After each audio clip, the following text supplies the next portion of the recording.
tell me what the specialist said in Dallas. Darling, this isn't the time to go into medical details. But briefly, I will tell you that he said that my headaches were caused by a strain on the optic nerve. And he's prescribed this new drug that he's sure will have it under control. And he's told me to wear dark glasses occasionally.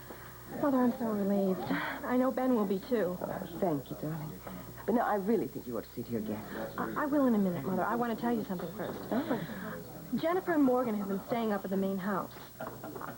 Why on earth would they be doing that? Well, I asked them to. I didn't want to leave the house empty with all your valuables lying around. But where are they sleeping? Well, Jennifer slept in a guest room, and Morgan slept in my old room.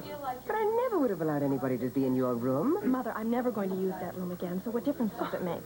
Well, it's just that I simply would much have preferred the house to be empty than having strangers there whom I hardly know living in it. Mother, it was my idea, so if you disapprove, please don't let Jennifer and Morgan know. I'm very fond of them, and I don't want them to feel as if they were intruding. Look, darling, while we're on that subject, I really wish you would stop treating Jennifer and her daughter as friends or equals.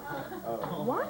Well, it makes my life very difficult trying to cope with Jennifer as a servant if you are I can't believe you just said that. Equals? Of course they're equals.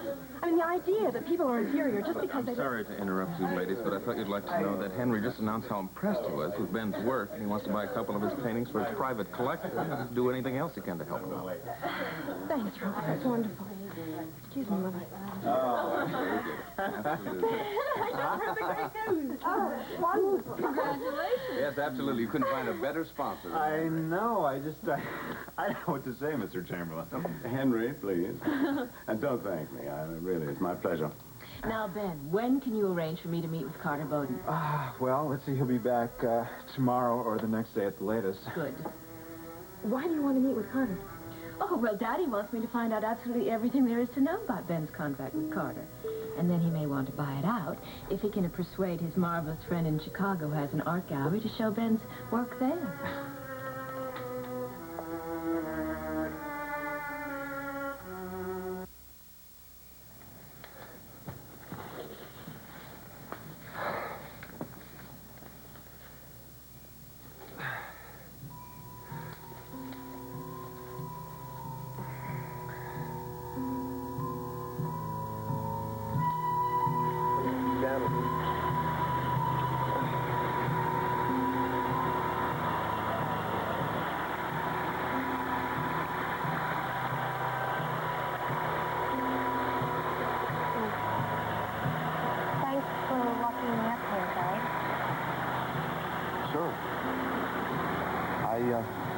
I could use the exercise after sitting around all day. And thanks for helping me with my math and chemistry. I would have had to stay in summer school for 6 or 7 weeks. Yeah, no sweat. Well, maybe for you, you're smart, but I would have died if I had to stay in summer school. Well, Morgan, that's just another emotional exaggeration, you know. You wouldn't have died. I mean, if you'd had to have gone through it, you would have made it. Maybe. But it's the same, I'm grateful.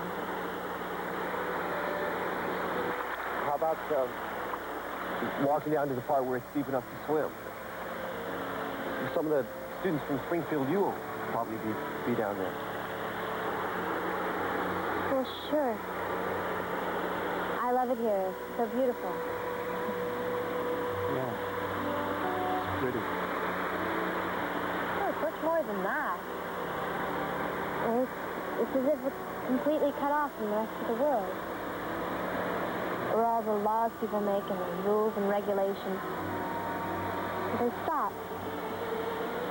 Right there, top of that rock, when you first start hearing the sound of the water. And when you get closer, you can hardly hear anything else. Sort of leave everything else behind. Sort of like another world. And nothing else is real. It's not. It's just part of the same world that we were in when we started down here. Well, the rules are all the same. Well, nothing's really changed at all, you know. Even though you can't quite hear the sounds you used to. because of the noise of the bombs. But they're still there just the same. And they're just as real as those books you're carrying. Okay, begin again as usual. Let's go down Mr. Scientific and find everyone else. You know, I may be emotional, but we use this a lot by being so dead on about everything.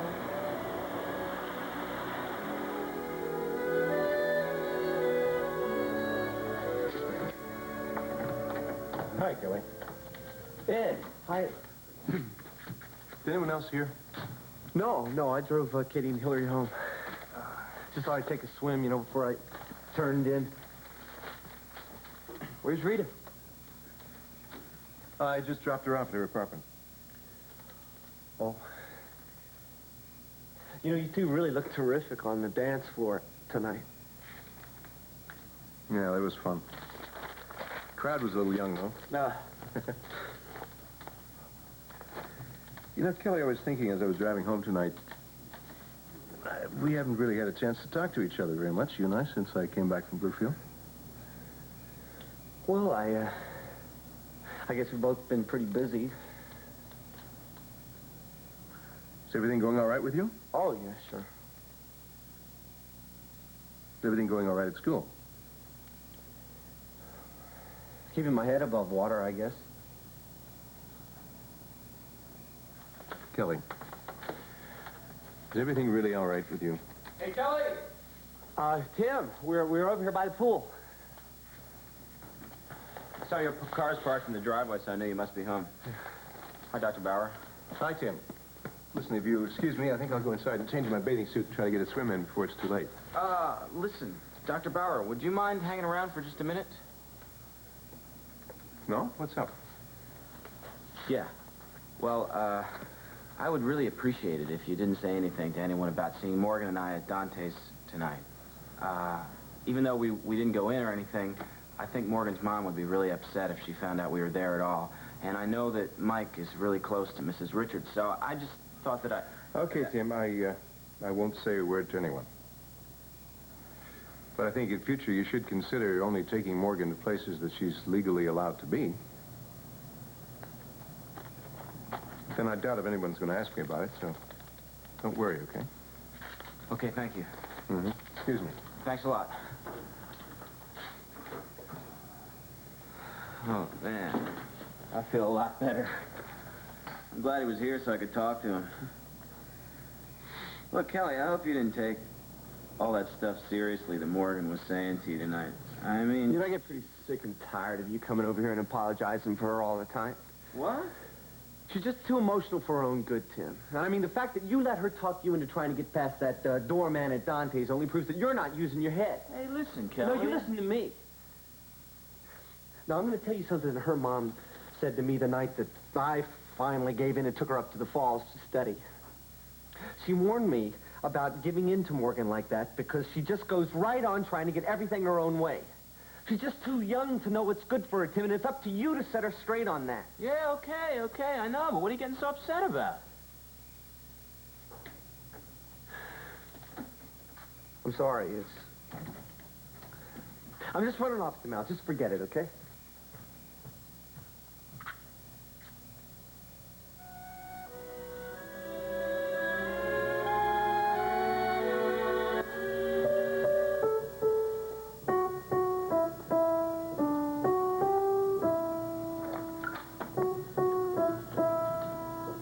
Good evening, Morgan.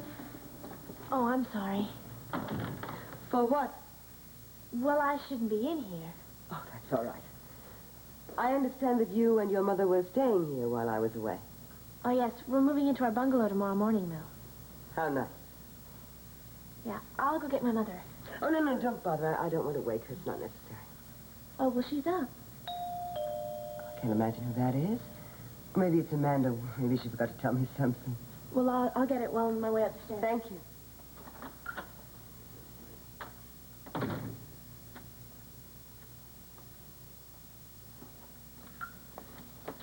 Miss Wexler,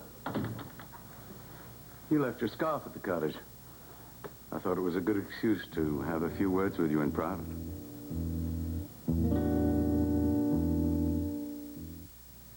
Thank you for bringing it up, Mr. Chamberlain.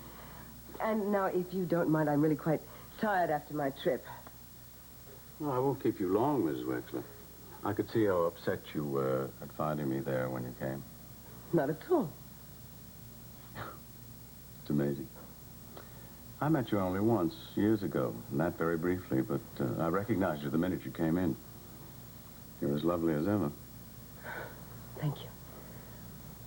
But, you know, since I am not one to dwell on the past, I really see no reason to discuss that meeting now at this point. Of course. And I would appreciate it if you didn't tell anyone in Springfield about this, or your daughter. Mrs. Wexler, I assure you I won't. Brandon Spaulding was my very closest friend. Everything I have, I owe to him.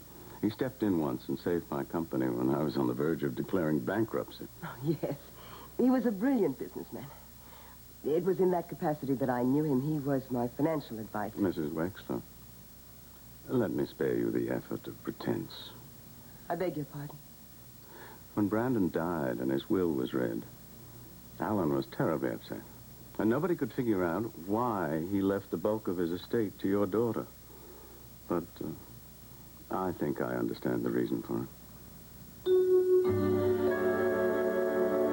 That's very nice of you to ask, Alan, but I really can't.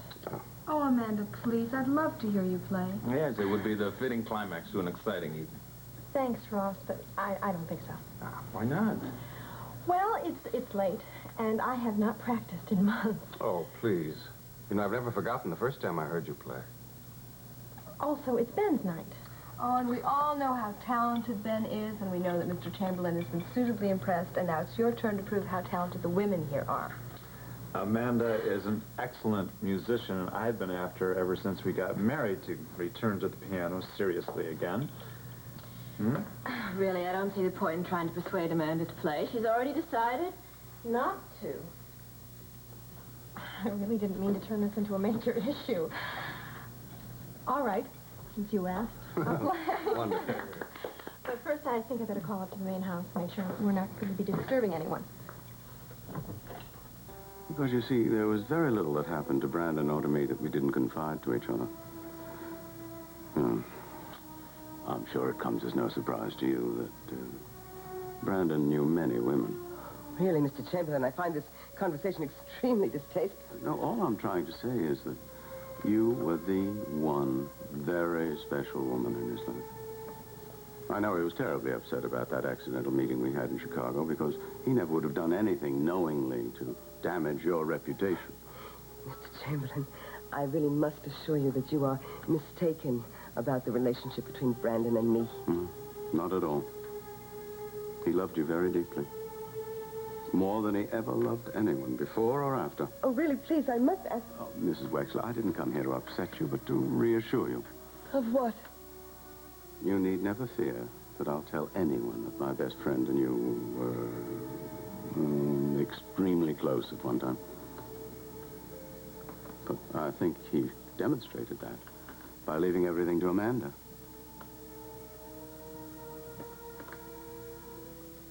Very well, Mr. Chamberlain. You're right. Brandon and I were very close at one time. But now I must ask you a question. What's that? What exactly did Brandon tell you about Amanda? It's very important that I know. You mustn't leave before you tell me.